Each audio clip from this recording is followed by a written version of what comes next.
So, dirita bagay gala sa dugang natong iskutanan. Bullseye! Bullseye! Si Ramilo Castro Mayor, kuha na ako ni mga igala ng pangutana noon, no?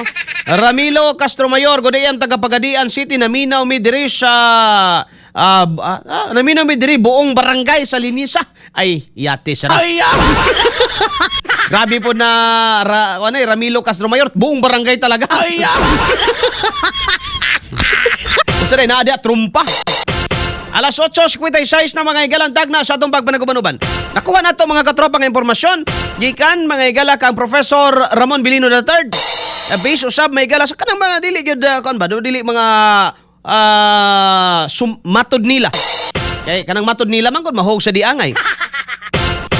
Nagkadako nagkalala pa ang kagubot may igala sa Middle East. Masulti pud ni no sa atong mga katropa nga naminaw karon nga mga OFW. Nung nga may gala sa Middle East.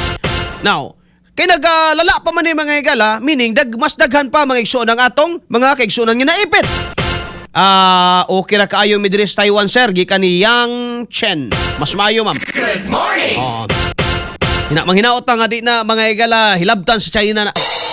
Now, knowing may gala, nga daghang pag mga Pilipino ang maipit, mas dako ang effort karon sa atong gobyerno. No? Ngadto mga higala sa pagpapauli o pag-repatriate sa ato mga kaigsunang mga Pilipino, ng mga OFW. No, saka na nga problemahon ni BBM kung unsa mga higalay kauno na to diri. Sa mga OFW mga higala, importante makauli mong buhi. Bullseye! Bullseye! Pero ang pangutana karon bay, doon na bagyo'y effort to repatriate. Unsa gihimo nila karon? Sa mga embassy na apoy limit. Nya unsaon mga Pilipino igo ramo mang hitch. Bullseye! Bullseye! Kaya numdum ko sa una dong elementary pa mi gabaktas pa mi mga higala 5 kilometers gikan sa balay paingon sa kining elementary. Unya mag-agian man tong may bachelor dito sa inyo dong no?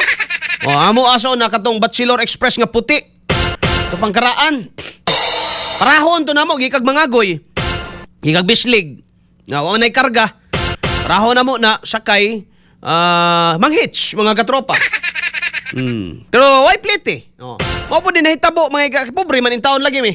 Karon in taon ang ato mga OFW bay human nga himong gatasan sa atong gobyerno bagay igsoon. Bullseye! Kauban si katropang Arnel Cortez. Bullseye! Sorry ha, pero I think mga igala that's the appropriate term nga gamiton. Gihimong gatasan sa atong gobyerno kay mabalaka pa man si BBM o remittance ang isgutan kaysa presensya may gala sa mga OFW. Naabay padala ditong eroplano para kuhaon mo? Tung una mga igala ngingon. Dili ko no padala kay gagira. Pero ngano nakapadala ang Spain? Gikuha ang mga Espanyol. Ngano nakapadala ang South Korea? No? Gikuha ang mga Koreano. Ngano nakapadala ang Singapore? Ngano nakapadala ang Singapore, katropang Jeff? Gikuha ang mga Koreano, mga Singaporeans, mga higala nga nanarbaho dito. Giapil pa ang mga Pilipino, mga higala. Bullseye! Bullseye! Pangminawan ni mga katropa ning pag-welcome sa ilang captain sa mga Singaporeans nga nanarbaho dito sa Middle East nga gibalik mga higala sa gobyerno sa Singapore. Kana may gobyerno? Bullseye! Bullseye! Wala lang nag-after mga higala ka sa ilang mga overseas workers, mga katropa, kung sa'y mahatag dito sa kung ano makapadala pag kwarta. Ang importante sa ilang safety sa ilang mga citizen. Aminawon na ko nato ni Dongbe? XFM Katropa! To the Singaporeans on board, a warm welcome home. A very good morning, ladies and gentlemen. This is the captain speaking. On behalf of the Republic of Singapore Air Force, it's been an honor to bring you back to your family and familiar surroundings. We appreciate your patience and cooperation throughout the flight, and our crew will be available to assist you as we prepare to arrive at the gate. We wish you a smooth and pleasant continuation as you reconnect with your loved ones. To the Singaporeans on board, a warm welcome home. To the Singaporeans on board, a warm welcome home. A very good morning, ladies and gentlemen. This is the captain speaking. On behalf of the Republic of Singapore Air Force, it's been an honor to bring you back to your family and familiar surroundings. We appreciate your It is an honor to bring you back home to your family and familiar surroundings. Kagwapo kay Baminaon, no? No? Gwapo kay Baminaon ba? Air Force nila mga higala mo igakuha. Bullseye. Bullseye. No? Welcome home. I-welcome pag-ayo. Na in town diha bay, 24 ka mga OFW. Naka-hitch in town bay. Gipakaon. May na, salamat sa mga Singaporeans. I mean, Singapore, ginoo ko, mga higala. Nakaadto kog Singapore. Sos, makaingon ka bay, kadako kaayos Mindanao. Kagamay sa Singapore. Siguro buhol rin mo angko na ni Singapore dudong. Kagamay aning Singapore in town mga higala, dagat pa gyud. No? Ang ilang mga building, ang ilang mga ubang mga establishment bay reclaim. Ang mga yuta nila reclaim, dagat gitambakan. No? Para lang gyud mga katropa nga matukuran og mga establishmento. Pero nganong nakaya Manila mga higala nga dili man na sila lagi basta-basta hilabtan lagi. Ha? No? Tungod sa ilang leader. Lee Kuan Yew for example. Nganong nakaya man lagi nila mga higala kining karong sitwasyon. Nganong nakaya man nila dili man ganini di pasayruan na para safety gyud Air Force gyud gigamit bay. Bullseye. Bullseye. Purya-buyag nakauli man lagi nga luwas ang ilang mga citizen mga igsoon. Unsa may gikahadlokan ni BBM? Bullseye. Kauban si Katropang Arnel Cortez. Bullseye. Unsa may iyang gikalisangan mga higala nga di man niya kayang paulion ni ato mga kaigsoon ng mga Pilipino in town. Nga gusto na mga higalang mo papauli. Gusto na mga higalang ang uban diha matud pa mga higalang ni Professor Ramon Bilino no nay uban na may uban nga di mo uli. Okay?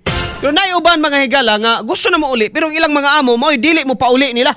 Bullseye. Bullseye. Pero isip nasod bay nga ang ilang pamilya na balaka diri.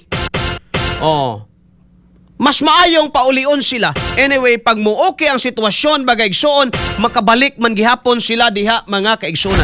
Bullseye. Bullseye. Layo na gyud kayo bisan pag ikumpara nato mga kahigala.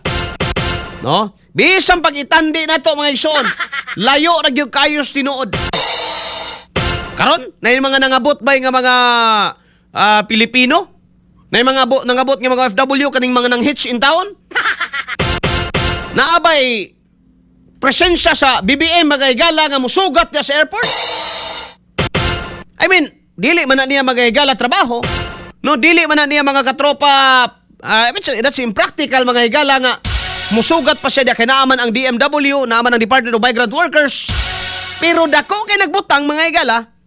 Kana kung tinuod niya nga gimahal ang iyang mga citizen. Bullseye. Bullseye. Kung tinuod niya mga higala nga gimahal ang mga Pilipino. Pero hantod karon wa pa siya solusyon. Hantod karon mga higala nagsige pagkalot sa ulo mga higala wa pa kabalo kung siya'y buhaton. Impas gyud aning kalakihan. On the other hand mga igsoon, ang atong Kamara de Representante imbis nga dapat mga higala sigig pautok karon. Aron nga maka-come up og maayong buhaton sama tong giingon ni dili pwedeng magsigitag ayuda ani ron. Pero unsay nasa utok mga higala sa atong gobyerno? Ayuda! Taman ra diha ang maabot sa utok sa ato mga politiko? Bullseye. Kauban si Katropang Arnel Cortez. Bullseye. No? Gamay ray mga political expert or analyst ba nga akong nadungog nga gustong ayuda? Kasagaran gyud political expert by dili gyud sila pabor sa ayuda. No? Kay, of course, may igsoon. Sa ako naman makayon ko, di lagi makapatapulan lagi. Yung isa pa, prone sa kawat, bay. Prone yun siya sa kawat. At ikon naman tayo, tested na sa mga Pilipino. Kawatan sa babaw, kawatan pa sa release. May mga nagkaroon ra na hitabo. No? Siya yung naman nagkahitabo. Kung una-unaon, unta may gala, pero unsay na, even na mga congressman. No? Ang majority karon sa mga congressman, mga higala, ang daa sa unod, may higala silang utok, ayuda! Maurag yun na tama na niyo mahuna-hunaan. Grabe yun in town, bay. Wa ba mo kauna-huna? Pag gukod ani mga posible karong rice hoard, nagatago og supply sa bugas. Wa ba mo kahuna-huna? Posible gukod ani mga gasolinahan karon nga posibleng gahording pod. Posible may gala nga manirado karong adlaw kay hulatan ugma kay musaka na pod may galang diesel. Wa jud mo kahuna-huna ani. Kanang inyong giingon pagpaubos sa excise tax, wa gid mo kahuna-huna nga atong tanawon karon sa unsang pamaagi nga ang dato bahalag mo gasto total may kwarta man. Ang pobre mga higala lisod nagmuapas sa ginastuwayos dato kay wa man jud ikagasto may higala in the first place. Bullseye. Kauban si Katropang Arnel Cortez. Bullseye. Inay nga kani mga butanga mo huna-hunaon mga higala. Matod bang Kiko Pangilinan? Dugang ilang ng ayuda sa mga mag-uuma. Gamay kay ng 3,000, himuang 7,000. Ay, pag-abot po nimo karon may higala sa Kamara ng Representante. Hulatan na mo ang impeachment ni Sara. Pastilan dolor. Nagyod ni. Paminawa na ko dong. Kung sige hulatan ni Ridon. Paminawa na dong. Si Ridon. Maminawa si Ridon. Ridon, imo na. Galis nga agra ng ilong ni mo. At the moment, inaantay po ng House Committee on Justice yun pong answer ng pangalawang Pangulo. So I think she has until this weekend and until Monday to submit her answer to the House Committee on Justice. So antayin po namin yon at the end of office hours ng Lunes, and then we will have to decide kung ano po yung next step. So in the event that the Vice President submits her answer, yung pong endorses complainants will be given an opportunity to reply, and the Vice President will be given an opportunity to do a rejoinder. In the event po that she does not respond by Katropa. Si? Unsay da sa utok mga higala nila? Si Sara. Samot nagbutingog si Auntie Claire. Si Sara gyapon na naso sa utok ana bay. Ikaw Ridon, unsay imong moral ascendancy nga muhisgot ka og muhisgot kag accountability nga ikaw man gani panahon ni Digong gitanggal ka gumikan kay naa ka sa urban poor pero sige kag travel abroad. Ang gamit nimo kwarta sa gobyerno. Bullseye. Bullseye. Kini mga gastador sa kwarta sa gobyerno way mga konsensyang mga pandamay. Mao pay nay gana karon maningil og manganti og obligasyon o accountability mga katropa. XFM Katropa.